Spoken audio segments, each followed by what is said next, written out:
When your child with special needs starts acting out more intensely than before, when the stress levels are rising, have you ever noticed that your own stress levels prior to that moment were rising too?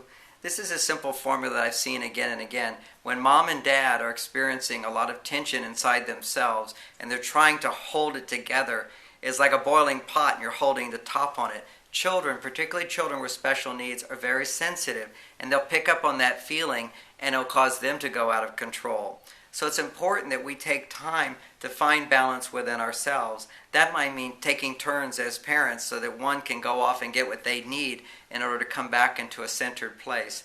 And know that holding on to resentment is one of the most insidious ways of creating a tension that children will start to act out and express.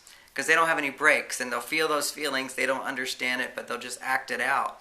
As a parent, what we have to do is become aware of the 4 R's. First, we start to resist the situation, but if we don't know how to communicate about it to get what we need, it turns into resentment, the second R.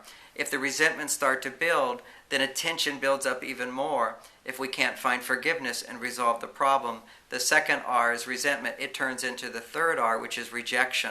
With rejection, it's just a feeling. Whatever your partner does, it's wrong. Whatever you want, they don't want to do. It's always that sense of opposites coming, I want this, you want that. And we don't come together. And if you're in rejection, your children will tend to never want to do what you want to do. And I'm not saying that's always our responsibility as parents, but the tension that's building up inside of us dramatically affects our children.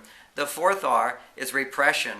We just repress the feelings because, we feel powerless to do anything about it. We go numb.